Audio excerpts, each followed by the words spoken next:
Shalom, Bapak Ibu, Saudaraku yang dikasihi Tuhan Yesus. Salam damai sejahtera buat saudara semua dimanapun berada. Pagi ini saya kembali mengajak, marilah kita bersaat teduh dan berdoa dalam renungan penuntun kehidupan setiap hari. Kiranya damai sejahtera Allah dan tuntunan Roh Kudus menyertai kita sepanjang hari ini. Tema renungan pagi ini, damai sejahtera yang melampaui segala akal. Nats Alkitab terdapat di dalam Yesaya 48 ayat 18. Demikianlah firman Tuhan. Sekiranya engkau memperhatikan perintah-perintahku, maka damai sejahteramu akan seperti sungai yang tidak pernah kering, dan kebahagiaanmu akan terus berlimpah seperti gelombang-gelombang laut yang tidak pernah berhenti. Bapak, Ibu, Saudaraku yang dikasihi Tuhan Yesus, setiap orang ingin selalu merasakan damai di hati dan damai dalam kehidupan sehari-hari. Secara umum, kedamaian di hati diperlukan agar kita tidak terus-menerus merasakan suatu kegelisahan atau rasa cemas yang seringkali melanda manusia setiap menghadapi persoalan. Bahkan ketika dunia di sekitar kita kacau, kita pun berharap perasaan kita baik-baik saja. Saudara, sebenarnya Tuhan sudah merancangkan manusia untuk hidup dalam damai sejahtera. Beginilah kata firman Tuhan, sebab aku ini mengetahui rancangan-rancangan apa yang ada padaku mengenai kamu. Demikianlah firman Tuhan, yaitu rancangan damai sejahtera dan bukan rancangan kecelakaan, untuk memberikan kepadamu hari depan yang penuh harapan. Yeremia 19 ayat 11. Ini berarti, bukankah kedamaian yang dirancangkan Allah jauh melampaui segala akal? Namun, kenapa kita tidak selalu dapat merasakan damai itu di dalam hati kita dan dalam kehidupan sehari-hari? Saudara, mungkin saat ini kita sedang dalam keadaan yang sulit untuk merasakan damai sejahtera di hati kita. Mungkin dalam keluarga kita, bahkan mungkin kehilangan damai sejahtera di pekerjaan kita. Pertanyaannya, bagaimana kita mendapatkan kedamaian itu seperti yang Tuhan janjikan?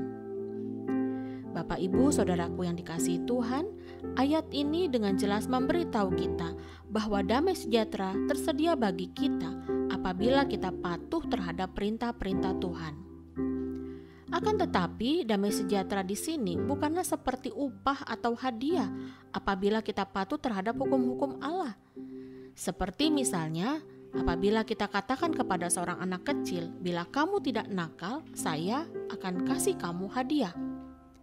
Tetapi saudara, damai sejahtera yang dimaksudkan di sini tidaklah seperti itu. Melainkan roh kita atau batin kita akan merasakan damai sejahtera sebagai hasil dari tindakan kepatuhan kita terhadap hukum-hukum Tuhan atau perintah Tuhan.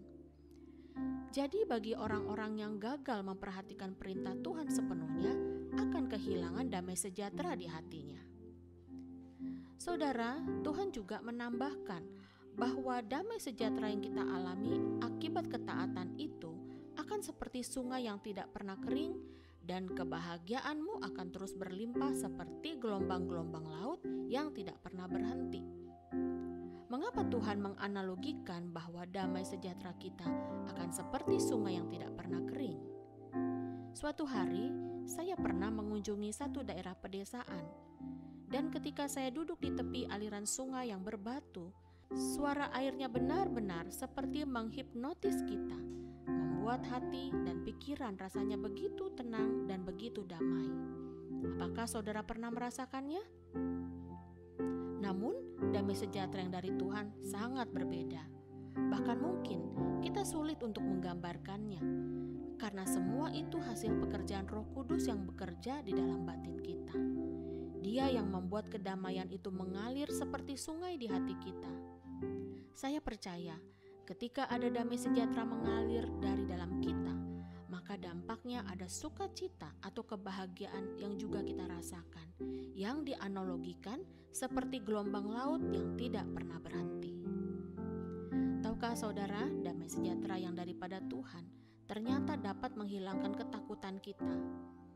Tuhan Yesus berkata di dalam kitab Injil Yohanes 14 ayat 27, "Damai sejahtera kutinggalkan bagimu, damai sejahtera kuberikan kepadamu, dan apa yang kuberikan tidak seperti yang diberikan oleh dunia kepadamu. Janganlah gelisah dan gentar hatimu. Ini artinya, jika kita tidak mengizinkan ketakutan, kekhawatiran, dan kegelisahan masuk ke dalam hati kita, maka damai sejahtera Tuhanlah yang memerintah atau yang berkuasa di dalam hati kita. Karena Filipi 4 ayat 7 juga mengatakan bahwa damai sejahtera Allah yang melampaui segala akal akan memelihara hati dan pikiranmu dalam Kristus Yesus. Itu sebabnya saudaraku, betapa pentingnya kita sebagai orang percaya memperhatikan perintah Tuhan. Seringkali kita lebih senang mengikuti apa kata hati kita ketimbang apa yang Roh Kudus ingatkan. Seringkali kita mengizinkan hal-hal yang negatif timbul dalam pikiran kita, sehingga hal itu akan menentukan tindakan kita. Karena apabila kita berpikir negatif, maka besar kemungkinan apa yang kita lakukan bisa negatif. Akibatnya apa, saudara? Kita menjadi takut, kita gelisah, kita bingung, kita khawatir, dan secara spontan hati kita mulai kehilangan damai sejahtera. Untuk itu, saudaraku, marilah kita mengejar apa yang mendatangkan damai sejahtera. Bukan damai sejahtera yang berasal dari dunia ini, tetapi damai sejahtera yang mengalir dari Tuhan oleh karena kita memperhatikan setiap perintah Tuhan secara sungguh-sungguh. Amin. Mari kita berdoa. Bapa di surga, terima kasih buat kebenaran firman-Mu.